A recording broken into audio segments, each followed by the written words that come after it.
Hello and welcome back to the Villa View for a preview ahead of Aston Villa's game against Brentford at the weekend. And it's the first video that's brought to you by OneFootball. Now, for the next month or so, we're going to be sponsored by OneFootball for our previews.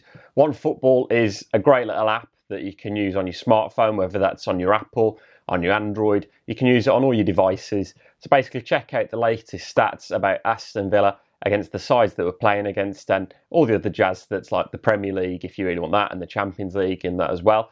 And essentially, you can scroll through it and pick out all the details, whether you want to look at the league table, you want to see how many passes did John Terry make in the last game. This app essentially has it all inside it, and we've always said that we want a sponsor that's right for the channel, and for this month we feel that OneFootball suits us perfectly. It's got everything that a football fan wants in an app. I've actually been using it before OneFootball came to us. Been using it for a few months now, since the start of the season around about.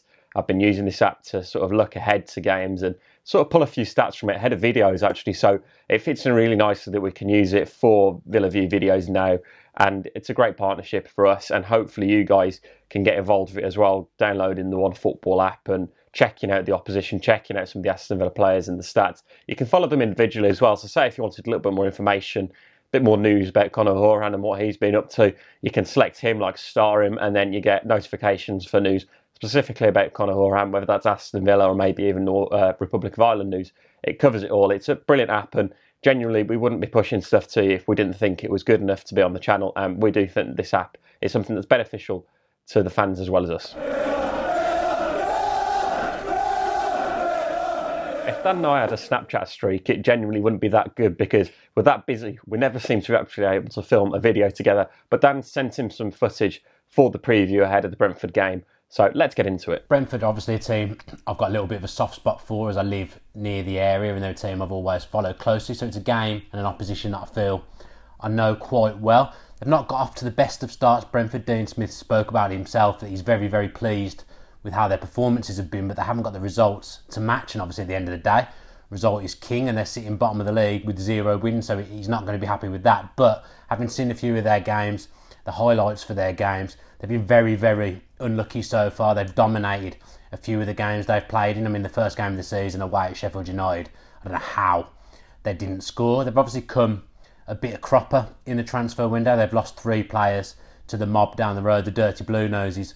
So Dean Smith spoke about not being surprised by that it was all planned for, but I'd be surprised if that was the case. And obviously it's going to disrupt them because that's 3 regulars and arguably their best player that have moved on deadline day. Ryan Woods is a very, very good player in central midfield for Brentford. The 2 games we played against them last season, it's notable that we didn't win either game. He absolutely dictated the tempo in both games. He bossed the game, he's busy, he was everywhere, he picks the ball up in different areas, he uses the ball well. He's just a very, very good central midfielder and someone who one day I'd actually like to see to play at Villa because I think he's a very good player. The likes of Jota, Dean have both left to Birmingham City and a few others as well. Some important players for them, so really we should be looking to dismantle Brentford, unlike when we played them midway through last season when the new players had just come in and it really didn't work out for us, and a few fans lost their patience, which was fair enough. But we're going to this one a little bit more buoyed by confidence, and hopefully we can get a better result and push on and start to build that momentum at home in particular. I think we need to make Villa Park that people are scared to come to. People feel intimidated to come to Villa Park. There was so much last season about how we had a good home form, but there's still so many sides that come to Villa Park and boss us off the park.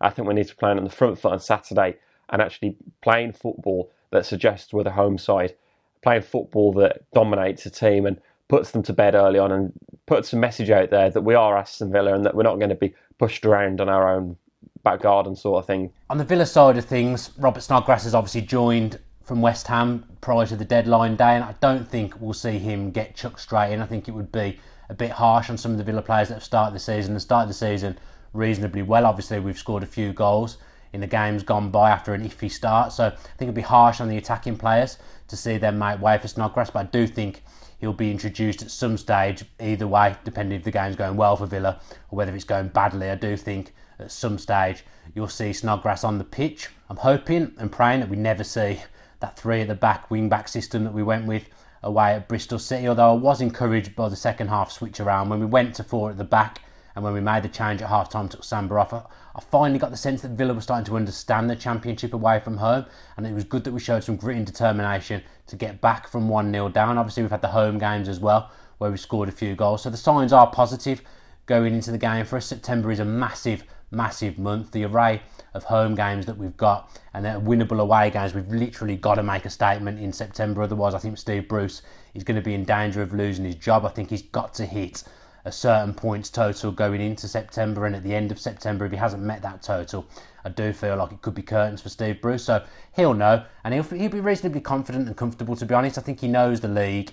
I think he's got the team that he wants there. He's got a lot of players that he's worked with before that have helped him get out of the Championship previously. So I do think now he'll be more comfortable than he was when he arrived at Villa Park around a year ago. So for the lineup for Aston Villa, I've gone with Sam Johnston in goal. Back four of Neil Taylor on the left, with John Terry and James Chester in the middle, and on the right, Richie DeLast. Now, we obviously played the three at the back against Bristol City for the first 20 minutes. It didn't work, so hopefully we're going to see back to the four in the defence. Moving further forward into midfield, I'm expecting Glenn Whelan to play. I think it's going to be too soon for Milianak to make that comeback. Apparently he's facing a late fitness test ahead of the game. So I'm going to go with Glenn Whelan in there with Conor Hourihane and Josh Onomah. Hourihane, Onomah, arguably the best two players on form at the moment. Onomah scoring against Bristol, hat-trick for Hourihane in the previous game. He's looked a lot more lively, and I think he's such an important player for us now. And now he's sort of on song as well. On the right-hand side, I'm expecting Robert Snodgrass to come in for his debut. When you've got a player of that quality, you'd expect him to start, especially coming on from loan. I think El Mohammadi will drop to the bench, and I think Andre Green, on the back of playing an international break for England, I think he will be on the left-hand side. And then I think it will be Keinan Davis up front leading the line. I think there's no reason to drop him at the moment, and he brings the best sort of assets out of all the players we've got. He brings the midfield into play, which I think he did really well, in particular against Norwich. His hold-up play in particular was superb, and his general sort of ability with the ball for a big man was brilliant. The way he can sort of knock it about a bit, looks to bring that midfield into play, as I touched on, and I think that's a really important asset. I think Scott Hogan will feel harshly sort of put to the bench, but for a player to come off the bench like him, especially against Brentford as well, I think he's a real great option for us to have.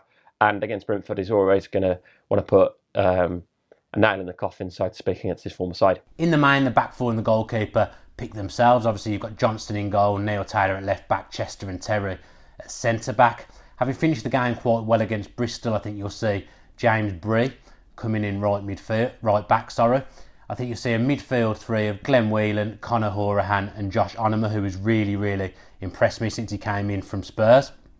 On the right hand side, I think Bruce's old favourite El Mohammadi will line up. Left midfield, Andre Green, and up front, at the moment, it has to be Keinan Davis, because he brings the other players into the game so much better than any of the other Villa strikers do at this current time. I'm talking about Gabby and Hogan. Obviously, Hogan's someone I really like, a player I really rate, but you can't argue with Davis getting picked at the moment because he has been that good. I feel a bit sorry for Hogan. Obviously, he scored a lot of goals for our opposition at Brentford, and they'll probably be more surprised than anyone to see that things haven't worked out at Villa, because I know they were very fond of him and they were disappointed to see him leave. But Scott's still got time to turn it round. Things change. A few weeks ago, Keinan Davis wouldn't have been on the team sheet, but he's come in for one game in the injury crisis and he's made the most of his opportunity, and that kind of thing will happen for Hogan. He will get another opportunity, whether it be from the start or off the bench, and when he does get that, he's got to take it. It wouldn't surprise me to see him come on in this game and bag a goal against his old team. That kind of thing happens quite a lot in football, so Scott Hogan's got a chance, if he can get on the pitch, to make something happen, because we're definitely playing better than we were